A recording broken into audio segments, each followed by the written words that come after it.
മട്ടന്നൂർ നഗരസഭാ ഭരണം തുടർച്ചയായ 5ാം തവണയും LDF-ന്. നഗരസഭാ തെരഞ്ഞെടുപ്പിൽ LDF-ന് വൻ വിജയം. 28 വാർഡിൽ LDF വിജയിച്ചു. 7 UDF-ഉം വിജയിച്ചു. പെരിഞ്ചേരി, കുഴിക്കൽ, പെറോഡ വാർഡുകൾ LDF നിലനിർത്തി. 7 വാർഡുകൾ UDF-ൽ നിന്നും LDF പിടിച്ചെടുത്തു. ദയനീയ പ്രകടനമാണ് BJP കാഴ്ചവെച്ചത്. അത്യുജ്വല വിജയം നേടിക്കൊണ്ടാണ് ഇത്തവണ മട്ടന്നൂർ നഗരസഭ ഇടതുമുന്നണി നിലനിർത്തിയത്. 35 വാർഡുകളിൽ 28 എണ്ണം LDF നേടിയപ്പോൾ UDF 7 സീറ്റുകളിൽ ഒതുങ്ങി. പുതിയ വാർഡായ കല്ലൂരടക്കം കോൺഗ്രസിന്റെ 3 വാർഡുകളും ലീഗിന്റെ 2 വാർഡുകളും ഇടതുമുന്നണി പിടിച്ചെടുത്തു. ലീഗ് സമഗ്രാധിപത്യം നിലനിർത്തിയിരുന്ന ആണിക്കൽ, കളറോഡ് 4ാം ഇടതുമുന്നണി അട്ടിമറി വിജയം നേടി. ബേരം, മിനിനഗർ, മട്ടന്നൂർ ടൗൺ, കയനി, മണ്ണൂർ, പാലോട്ടുപള്ളി വാർഡുകൾ മാത്രമാണ് UDF-ന് നിലനിർത്താനായത്. ഇതിൽ 3 എണ്ണം ലീഗ് സീറ്റുകളാണ്. കോൺഗ്രസ് 4-ൽ ഒതുങ്ങി. CPIM പിടിച്ചെടുത്ത മേറ്റടി, കോളാരി, ഇടവേലിക്കൽ വാർഡുകളിലും LDF നേടിയ കുഴിക്കൽ വാർഡിലും BJP 2ാം സ്ഥാനത്തെത്തി. ഇത് കോൺഗ്രസ് വോട്ടിലുണ്ടായ വൻ ചോർച്ചയാണെന്നാണ് വിലയിരുത്തപ്പെടുന്നത്. ദേശീയതലത്തിൽ BJP-ക്കേറ്റ തിരിച്ചടിയായും കേരളത്തിൽ LDF-ന്റെ ഭരണത്തിനുള്ള അംഗീകാരമായും വിജയത്തെ വിലയിരുത്തുന്നതായി CPIM ജില്ലാ സെക്രട്ടറി PJ രാജൻ പറഞ്ഞു. സംസ്ഥാനത്ത് LDF ഭരണത്തിന് കീഴിൽ അക്രമം മാത്രമാണ് നടക്കുന്നത് എന്ന നിലക്കാണ് BJP-ക്കാർ പ്രചരിപ്പിച്ചിരുന്നത്. ആ പ്രചരണത്തിന് തക്കതായ മറുപടിയാണ് മട്ടന്നൂരിലെ ജനങ്ങൾ നൽകിയിട്ടുള്ളത്. ചരിത്ര വിജയം നേടിയ ഇടതുമുന്നണി മട്ടന്നൂർ നഗരസഭയിലെ സമഗ്രാധിപത്യം ഇനിയും തുടരും. മട്ടന്നൂരിൽ നിന്നും ക്യാമറമാൻ ജയൻ കല്യാശ്ശേരിക്കൊപ്പം PV ജോഷില. കണ്ണൂരിനെ കലാപഭൂമി എന്ന് വിളിച്ച് ആക്ഷേപിച്ചവർക്ക് മട്ടന്നൂർ ജനത നൽകിയ മറുപടിയായി തെരഞ്ഞെടുപ്പ് ഫലം.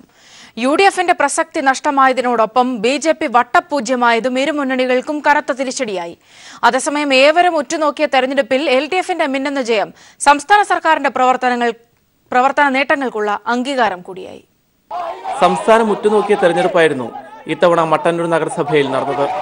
LDF-ന്റെയും UDF-ന്റെയും BJP-യുടെയും സംസ്ഥാന നേതാക്കൾ പ്രചാരണത്തിനായി മട്ടന്നൂരിലെത്തി. കേരളത്തിൽ രാഷ്ട്രപതി ഭരണം വേണമെന്ന് RSS ആവശ്യപ്പെട്ട ഘട്ടത്തിൽ നടക്കുന്ന തെരഞ്ഞെടുപ്പ് എന്ന നിലയിൽ മട്ടന്നൂർ തെരഞ്ഞെടുപ്പ് ദേശീയ ശ്രദ്ധ നേടി. കണ്ണൂർ സംഘർഷഭൂമിയാണെന്ന് പ്രചരിപ്പിക്കുന്നതിനായി കേന്ദ്രമന്ത്രിമാരും BJP കേന്ദ്ര നേതാക്കളും ദിവസങ്ങളോളം കണ്ണൂരിൽ ക്യാമ്പ് ചെയ്ത് പ്രവർത്തനം നടത്തിയിരുന്നു. ദേശീയതലത്തിൽ CPIM-നെതിരെ ശക്തമായ പ്രചാരണമായിരുന്നു BJP നേതൃത്വം ഉന്നയിച്ചിരുന്നത്. BJP പ്രചാരണത്തെ കൂട്ടുപിടിച്ച് സംസ്ഥാനത്തെ UDF നേതാക്കളും രംഗത്തെത്തിയിരുന്നു. ഈ പശ്ചാത്തലത്തിലാണ് മട്ടന്നൂർ തെരഞ്ഞെടുപ്പ് ഫലത്തെ അവലോകനം ചെയ്യേണ്ടത്. എല്ലാ കുപ്രചരണങ്ങളെയും അതിജീവിച്ച് LDF മിന്നുന്ന ജയം നേടി. UDF-ന്റെ കോട്ടകളെല്ലാം തകർന്നടിഞ്ഞു. 7 സീറ്റുകളാണ് LDF പിടിച്ചെടുത്തത്. ലീഗും വൻ തകർച്ച നേരിട്ടു. അക്കൗണ്ട് തുറക്കുമെന്ന് അവകാശപ്പെട്ട BJP ആകട്ടെ വട്ടപൂജ്യമായി. ഭൂരിഭാഗം വാർഡുകളിലും BJP-ക്ക് 3 അക്കം പോലും തികക്കാൻ കഴിഞ്ഞിട്ടില്ല. UDF-ന്റെയും BJP-യുടെയും കുപ്രചാരണങ്ങളെ തള്ളിക്കളഞ്ഞതിനൊപ്പം LDF സർക്കാരിന്റെ വികസന നേട്ടങ്ങൾക്കുള്ള അംഗീകാരം കൂടിയായി മട്ടന്നൂരിലെ ജനവിധി. PV കുട്ടൻ, കോഴിക്കോട്. 4 സീറ്റ് മട്ടന്നൂരിൽ നേടുമെന്ന് പറഞ്ഞ BJP-യെ മട്ടന്നൂർ ജനത ഈ തവണയും കൈയൊഴിഞ്ഞു. കുമ്മനം രാജശേഖരൻ അടക്കമുള്ള നേതാക്കൾ മട്ടന്നൂരിലെത്തിയെങ്കിലും നേരത്തെ ലഭിച്ച വോട്ട് പോലും BJP-ക്ക് ലഭിച്ചില്ല. മട്ടന്നൂർ നഗരസഭാ തെരഞ്ഞെടുപ്പിൽ 4 സീറ്റുകൾ നേടുമെന്ന് പ്രഖ്യാപിച്ച BJP-ക്ക് കനത്ത പ്രഹരമായിരുന്നു തെരഞ്ഞെടുപ്പ് ഫലം.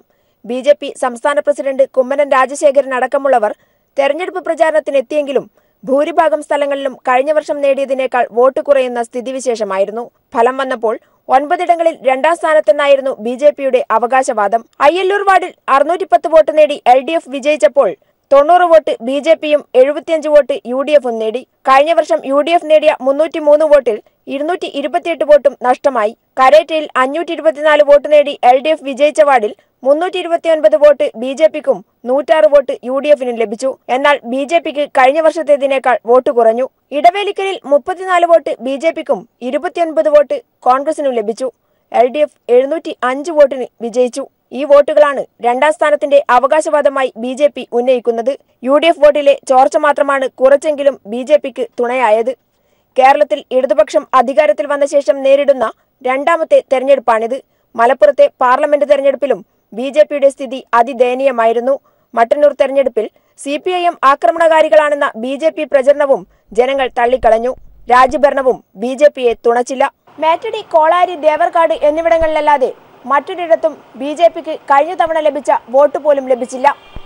അതിദയനീയമായിരുന്നു മട്ടന്നൂർ നഗരസഭയിലെ BJP-യുടെ പരാജയം. മട്ടന്നൂരിൽ നിന്നും ക്യാമറമാൻ ജയൻ കല്യാശ്ശേരിക്കൊപ്പം PV ജോഷില.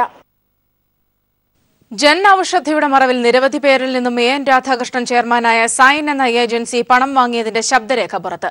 നിരവധി പേർ പദ്ധതിയുടെ പേരിൽ വെട്ടിപ്പ് നടത്തുന്നുവെന്ന് മനസ്സിലാക്കിയതോടെ പിന്മാറി.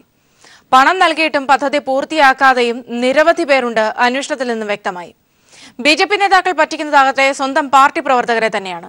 അതുകൊണ്ട് തന്നെ പരസ്യമായ രംഗത്ത് വരാൻ ഭയമുള്ളതായും ഇവർ പറയുന്നു. പാവപ്പെട്ടവർക്ക് 50% വിലക്കിഴിവിൽ ജീവൻ രക്ഷാ മരുന്നുകൾ വിതരണം ചെയ്യുക എന്ന ലക്ഷ്യത്തോടെ കേന്ദ്ര സർക്കാർ ആരംഭിച്ച പദ്ധതിയാണ് ബിജെപി സംസ്ഥാന ജനറൽ സെക്രട്ടറി എൻ രാധാകൃഷ്ണൻ ചെയർമാനായ സൈൻ എന്ന സംഘടന തട്ടിപ്പിനായി ഉപയോഗിക്കുന്നത്. 108 ജൻ ഔഷധശാലകൾ തുടങ്ങാൻ BPPIയിൽ നിന്നും അനുമതി നേടിയ ശേഷമാണ് വൻതോതിൽ തട്ടിപ്പ് നടത്തുന്നത്. ഇത്തരത്തിൽ 1.17 ലക്ഷം വരെ സൈനിന് നൽകിയതായി ചങ്ങനാശ്ശേരിയിലുള്ള ഡോക്ടർ പറഞ്ഞു. അത് ഈ ഫർണിഷിംഗ് വർക്കിനല്ലേ കൊടുത്തു പറഞ്ഞേ? അങ്ങനൊന്നും പറഞ്ഞില്ല. അത് 1.17 കൊടുത്താല് ഫോം ഫിൽ ചെയ്യണം, അതിന് കോൺട്രാക്ട് സൈൻ ചെയ്യണം, ഇങ്ങനെയുള്ള കാര്യങ്ങൾ നമുക്ക് പറഞ്ഞിട്ടുണ്ട്. സൈനാണോ എൻ രാധാകൃഷ്ണൻ ചെയർമാനായ സൈൻ എന്നുള്ള ബോർഡല്ലേ ഇത്? BJP പ്രവർത്തകർ തന്നെയാണ് തട്ടിപ്പിന് ഇരയാകുന്നതെന്നതിനാൽ പരസ്യമായി രംഗത്ത് വരാനും ഭയമാണ് ഇവർക്ക്. പണം നൽകിയതിനോട് ചിലർ പ്രതികരിക്കാനും തയ്യാറായില്ല. അതെന്താ പറ്റിയത്? സൈൻ വഴി പോയിട്ട് എന്താ പറ്റിയത്? ഞാൻ അന്വേഷിച്ചപ്പോൾ എറണാകുളത്ത് പോലീസ് സ്റ്റേഷനിൽ പോയി കഴിഞ്ഞാൽ ട്രക്ക് ലൈസൻസിന്റെ നമുക്ക് തരുന്ന ഓഫീസുണ്ട്, മെഡിക്കൽ ഡിപ്പാർട്ട്മെന്റ് ഉണ്ട്.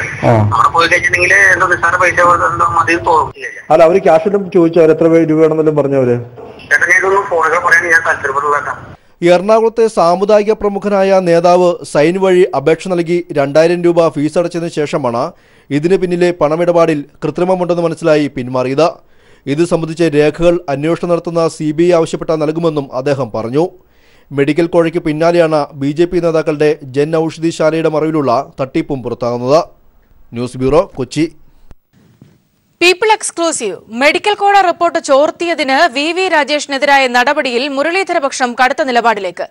നടപടിക്കെതിരെ ശക്തമായി പ്രതികരിക്കാൻ തീരുമാനം. ഔദ്യോഗിക പക്ഷത്തിനെതിരെ പുതിയ അഴിമതി ആരോപണങ്ങൾ കൊണ്ടുവരാനും നീക്കം. വി മുരളീധരൻ ഗ്രൂപ്പിലെ നേതാക്കളുമായി ആശയവിനിമയം നടത്തി. നേതൃത്വത്തെ വെല്ലുവിളിച്ച് നടപടി നേരിട്ട യുവമോർച്ച സംസ്ഥാന ജനറൽ സെക്രട്ടറി പ്രഫുൽ കൃഷ്ണനും രംഗത്തെത്തി. മെഡിക്കൽ കോഴ അന്വേഷണ റിപ്പോർട്ട് മാധ്യമങ്ങൾക്ക് ചോർത്തി നൽകിയെന്നാരോപിച്ച് സംസ്ഥാന സെക്രട്ടറി VV രാജേഷിനെതിരെ നടപടി സ്വീകരിച്ച വിഷയത്തിൽ പാർട്ടിക്കുള്ളിൽ പോര് രൂക്ഷമായി. നടപടിയെ ശക്തമായി പ്രതിരോധിക്കാൻ വി മുരളീധരപക്ഷം തീരുമാനിച്ചു. നടപടി വിവരം പുറത്തുവന്ന ഉടൻ V Muraleedharan, VV Rajesh, K Surendran, Sivankutty ഉൾപ്പെടെയുള്ള ഗ്രൂപ്പ് നേതാക്കളെ ബന്ധപ്പെട്ടിരുന്നു.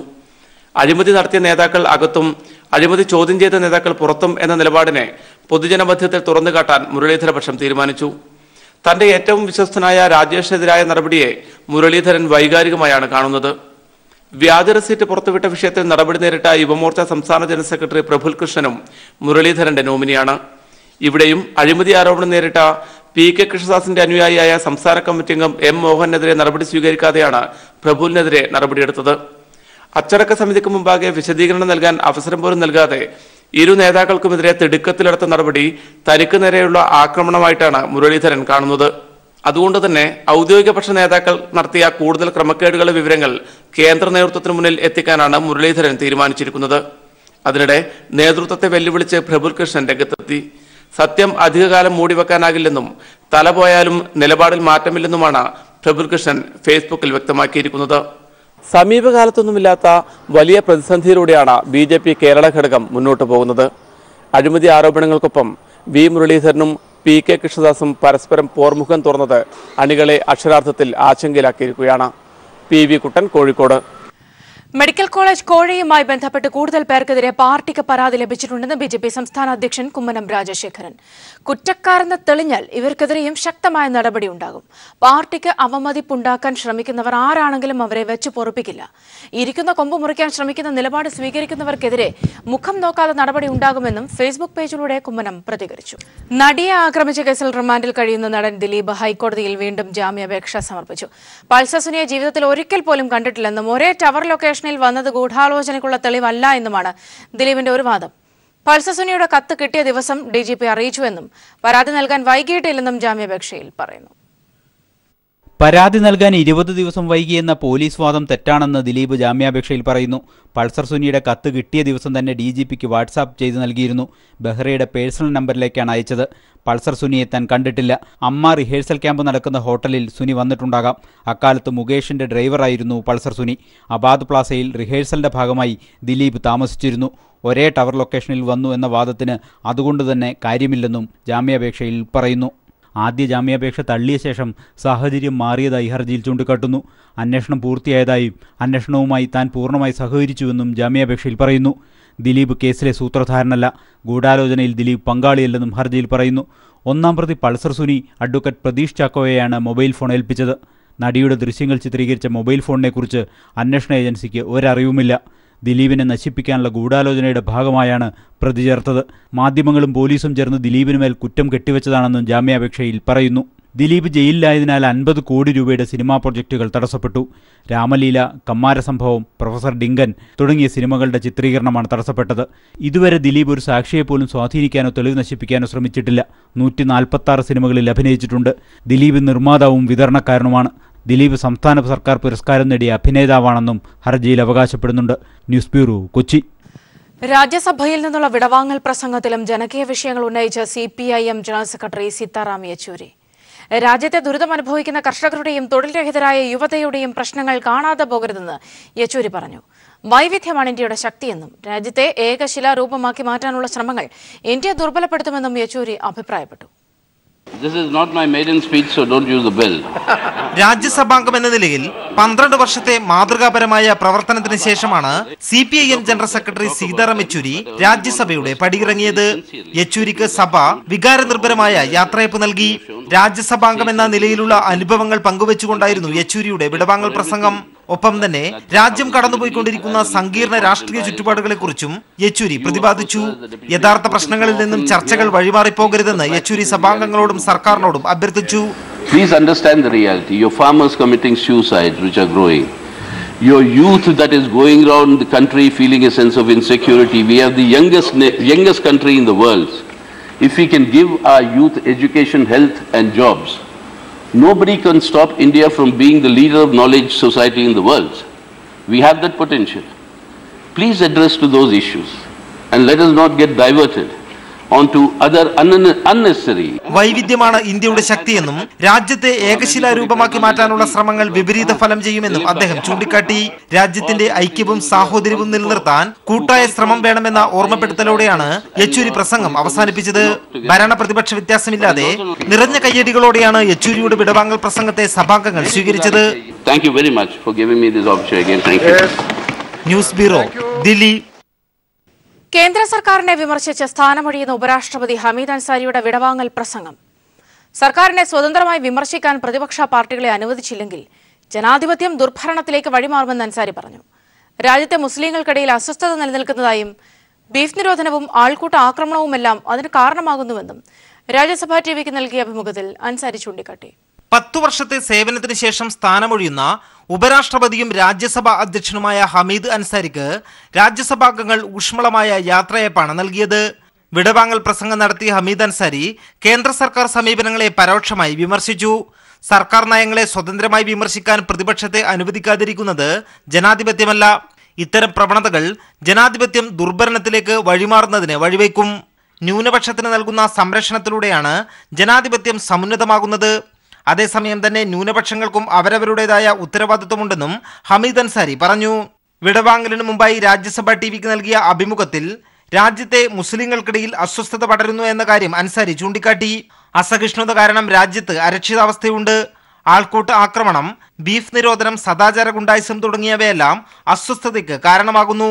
എല്ലാവരെയും അംഗീകരിക്കുക എന്ന ഇന്ത്യക്കാരുടെ മനോഭാവത്തിന് കോട്ടം തട്ടിയിട്ടുണ്ടെന്നും അദ്ദേഹം വ്യക്തമാക്കി.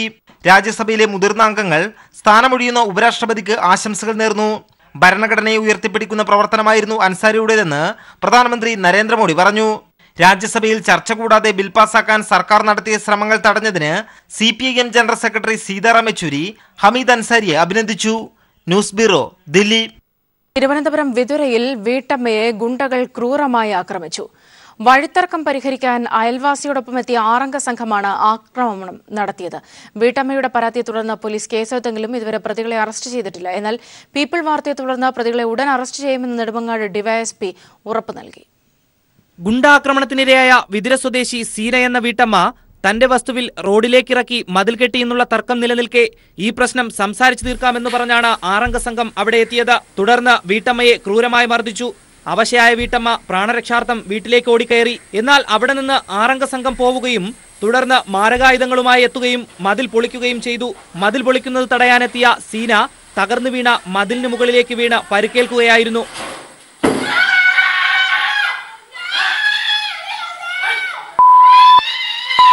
തുടർന്ന് നാട്ടുകാരാണ് ഇവരെ ആശുപത്രിയിൽ എത്തിച്ചത്. ഗുരുതരമായി പരിക്കേറ്റ ഇവർ ഇപ്പോൾ വിതുര ഗവൺമെന്റ് ആശുപത്രിയിൽ ചികിത്സയിലാണ്. വാസ്തുവിന്റെ ജയചന്ദ്രൻ അദ്ദേഹത്തിന്റെ മരുമകനും കൂട്ടാളികളും കൂടെ ഒരു 6 പേരുണ്ടായിരുന്നു. അവരെൻ്റെ വീട്ടിൽ വരികയും വീട്ടിൻ്റെ ബാഗിൽ കൂടെ വന്ന് 2 പേര് എന്നെ കടന്നു പിടിക്കുകയും കഴുകി നെക്കി അനാവശ്യമായി സംസാരിക്കുകയും ചീത്ത വിളിക്കുകയും ചെയ്തു. എൻ്റെ വീട്ടിൽ ഒറ്റയ്ക്കാണ്, ഒറ്റയ്ക്ക് മാത്രമേ ഉള്ളൂ. എൻ്റെ മാമിക്ക് 70 വയസ്സായി. പിന്നെ എൻ്റെ കുഞ്ഞു മക്കൾ 3 പേരാണ്. അവർക്ക് എനിക്ക് എന്തായാലും സംരക്ഷണം വേണം. സംഭവത്തെ തുടർന്ന് വിതുര പോലീസിൽ ഇവർ പരാതി നൽകി. തുടർന്ന് പോലീസ് കണ്ടാലറിയാവുന്നവർക്കെതിരെ കേസെടുത്തു. എന്നാൽ തന്റെ ജീവന് ഭീഷണിയുണ്ടെന്ന് കാട്ടി ദിവസങ്ങൾക്ക് മുമ്പ് തന്നെ സീന വിതുര പോലീസ് സ്റ്റേഷനിൽ പരാതി നൽകിയിരുന്നു. ഇപ്പോൾ ആക്രമിച്ചവരിൽ അയൽവാസിയായ ജയചന്ദ്രൻ എന്നയാളുടെ മരുമകനുണ്ടെന്നും പോലീസിനെ ധരിപ്പിച്ചു. എന്നാൽ പോലീസ് ഇതുവരെ അവർക്കെതിരെ നടപടിയെടുക്കുന്നില്ലെന്നാണ് വീട്ടമ്മയുടെ പരാതി. പീപ്പിൾ വാർത്തയെ തുടർന്ന് സംഭവം വിവാദമായതോടെ പ്രതികൾക്കെതിരെ ശക്തമായ നടപടിയെടുക്കുമെന്ന് നെടുമങ്ങാട് ഡിവൈഎസ്പി ദിനിൽ പീപ്പിൾ ടിവിക്ക് ഉറപ്പ് നൽകി. ഈ പരാതിയുടെ ഗ്രാവിറ്റി ഇപ്പോഴാണ് അത് കൂടുതലായിട്ട് മനസ്സിലാകുന്നത്. ഞാൻ ആ സ്ഥലത്തോട്ട് പോകുന്നുണ്ട്. അത് കൂടുതലായിട്ട് അന്വേഷിച്ചിട്ട് ഇപ്പോൾ തന്നെ അതിനനുസരിച്ചുള്ള നടപടികൾ ഉണ്ടാവും. Rinu Sreedhar, news bureau, Thiruvananthapuram. ചികിത്സ ലഭിക്കാതെ ഇതര സംസ്ഥാന തൊഴിലാളി മുരുകൻ മരിച്ച സംഭവത്തിൽ സ്വകാര്യ ആശുപത്രികൾക്ക് വീഴ്ചയുണ്ടായതായി ഡിഎംഒയുടെ റിപ്പോർട്ട്. അപകടത്തിൽ പരിക്കേറ്റ വ്യക്തിക്ക് ലഭിക്കേണ്ട നീതി മുരുകന് നിഷേധിക്കപ്പെട്ടു. സംഭവം ആവർത്തിക്കാതിരിക്കാൻ നടപടി സ്വീകരിക്കണമെന്ന നിർദ്ദേശവും കളക്ടർക്ക് നൽകിയ റിപ്പോർട്ടിൽ ഡിഎംഒ ശുപാർശ ചെയ്യുന്നു. സ്വകാര്യ ആശുപത്രികളുടെ പേരെടുത്ത് വിമർശിക്കാതെയാണ് ഡിഎംഒ ആർ ജയശങ്കറിന്റെ റിപ്പോർട്ട്. 7 മണിക്കൂറിൽ 4 സ്വകാര്യ ആശുപത്രികൾ അടക്കം 6 ആശുപത്രികളിൽ മുരുകനായി ആംബുലൻസ് പോയെങ്കിലും ചികിത്സ ലഭിച്ചില്ല. ഗുരുതരമായി പരിക്കേറ്റ മുരുകന് ചികിത്സ നൽകാത്തത് ഗുരുതര വീഴ്ചയാണ്. ആരുടെ ഭാഗത്തു നിന്നായാലും വീഴ്ചയുണ്ട്. ആശുപത്രികളിൽ കൊണ്ടുവന്നു, അവർ ചികിത്സിച്ചില്ല എന്നുള്ള റെക്കോർഡ്സും ഇതെല്ലാം പോലീസുകാർ സീസ് ചെയ്തുകൊണ്ട് പോയിട്ടുണ്ട്. അതുകൊണ്ട് ഇന്നാര് കുറ്റക്കാരൻ നമുക്കറിയാൻ പറ്റില്ല. പക്ഷേ അത് കുറ്റകരമായൊരു കാര്യമാണ്. കാര്യം 7 മണിക്കൂർ ഒരു രോഗിക്ക് നമ്മൾക്കായാലും വരാവുന്ന കാര്യമാണ്. 7 മണിക്കൂർ ഒരു രോഗിക്ക് ചികിത്സ കിട്ടാതിരിക്കുക എന്ന് പറയുന്നൊരു പരിഷ്കൃത സമൂഹത്തിൽ ചേർന്ന കാര്യമല്ല. ആശുപത്രികളുടെ വിശദീകരണങ്ങളും റിപ്പോർട്ടിൽ രേഖപ്പെടുത്തിയിട്ടുണ്ടെങ്കിലും പോലീസ് അന്വേഷണത്തിന്റെ ഭാഗമായി തെളിവുകളെല്ലാം പിടിച്ചെടുത്തതിനാൽ അവ ശരിയാണോ എന്ന് പരിശോധിക്കാൻ കഴിഞ്ഞിട്ടില്ലെന്നും റിപ്പോർട്ടിൽ പറയുന്നു. സംഭവം ആവർത്തിക്കാതിരിക്കാൻ കർശന നടപടികൾ സ്വീകരിക്കണം. അപകടത്തിൽപ്പെട്ട രോഗിക്ക് സ്വകാര്യ ആശുപത്രിയിൽ ചികിത്സ ലഭ്യമാക്കാൻ ചില ശുപാർശകളും റിപ്പോർട്ടിലുണ്ട്. ഒന്നുകിൽ ഈ അടിയന്തര ഇതിൽ വരുന്ന ചികിത്സ, രോഗികളുടെ ചികിത്സ തമിഴ്നാട്ടിലൊക്കെ ചെയ്തിരിക്കുന്ന പോലെ ഗവൺമെന്റ് ഏറ്റെടുക്കുമെന്ന് പ്രഖ്യാപിക്കണം അടിയന്തര ചികിത്സ. അതല്ലെങ്കിൽ കർണാടകത്തിലൊക്കെ ചെയ്തിരിക്കുന്ന പോലെ ഒരു ഇൻഷുറൻസ് സംവിധാനമുണ്ട്. അതായത് ആദ്യത്തെ 24 മണിക്കൂറാണ് രോഗിയെ സംബന്ധിച്ച് ഏറ്റവും പ്രധാനം. അത്യാവശ്യത്തിലുള്ള രോഗിയെ സംബന്ധിച്ച് ആദ്യത്തെ 24 മണിക്കൂർ വളരെ പ്രധാനമാണ്. അപ്പോൾ ആ പ്രധാന മണിക്കൂറുകളിൽ ഉള്ള ചികിത്സ ഒരു ഇൻഷുറൻസ് കവറേജിന്റെ കീഴിൽ ഉൾപ്പെടുത്തുക, ഒരു ഗ്രൂപ്പ് മൊത്തം ആൾക്കാരെ ഉൾപ്പെടുന്ന ഇൻഷുറൻസിന്റെ കവറേജിന്റെ കീഴിൽ ഉൾപ്പെടുത്തുകയും ഗവൺമെന്റ് അതിന്റെ പ്രീമിയം അടയ്ക്കുകയും ചെയ്യും. കൊല്ലം ജില്ലാ കളക്ടർ ടി മിത്രയ്ക്ക് ഡിഎംഒ റിപ്പോർട്ട് സമർപ്പിച്ചു. ഇതിന്റെ അടിസ്ഥാനത്തിൽ ജില്ലാ കളക്ടർ സംസ്ഥാന സർക്കാരിന് റിപ്പോർട്ട് നൽകും. ന്യൂസ് ബ്യൂറോ, കൊല്ലം. ജനാധിപത്യം ഇത്രമേൽ ഭീഷണി നേരിടുന്ന കാലം ഉണ്ടായിട്ടില്ലെന്ന് കവി ആലങ്കോട് ലീലാകൃഷ്ണൻ. കേന്ദ്രാധികാരം ഉപയോഗിച്ച് സംസ്ഥാനത്തെ ഇടത് സർക്കാരിനെ അട്ടിമറിക്കുന്നത് പോലെയുള്ള വിഡ്ഢിത്തരം ബിജെപി കാണിക്കില്ലെന്ന് ആശിക്കാനേ സാധിക്കുമെന്നും ആലങ്കോട് ലീലാകൃഷ്ണൻ പറഞ്ഞു. ജനാധിപത്യ രീതിയിൽ തെരഞ്ഞെടുക്കപ്പെട്ടൊരു ഗവൺമെന്റിനെ ഫാഷിസ്റ്റ് രീതികൾ അവലംബിച്ചുകൊണ്ട് അട്ടിമറിക്കാൻ ശ്രമിക്കുന്നത് ഏതായാലും നടന്നാലും ചരിത്രവിരുദ്ധമാണ്. നടത്തിയിട്ടുണ്ട്. കേരളത്തിൽ അങ്ങനെ ഒരു പശ്ചാത്തലമുണ്ട്. ഒരിക്കൽ ആദ്യത്തെ കമ്മ്യൂണിസ്റ്റ് ഗവൺമെന്റിനെ ജനാധിപത്യമായ വിരുദ്ധമായ രീതിയിൽ അട്ടിമറിച്ചത് ആദ്യത്തെ പാപമായിട്ട് കേരള രാഷ്ട്രീയത്തിൽ ഇപ്പോഴും കിടപ്പുണ്ട്. കേരള ഗവൺമെന്റിനെ ഫെഡറൽ സംവിധാനത്തിന് കീഴിൽ കേരള ഗവൺമെന്റിനുള്ള പൂർണ്ണ സ്വാതന്ത്ര്യത്തെയും കേന്ദ്ര ഗവൺമെന്റ് അംഗീകരിക്കേണ്ടതുണ്ട്. ഇവിടെ ഉണ്ടെന്ന് പറയുന്ന ക്രമസമാധാന തകർച്ചയിൽ കേന്ദ്രം ഭരിക്കുന്ന ഗവൺമെന്റിലെ കക്ഷികൾക്ക് വളരെ പ്രധാനപ്പെട്ട ഒരു പങ്കുണ്ട്.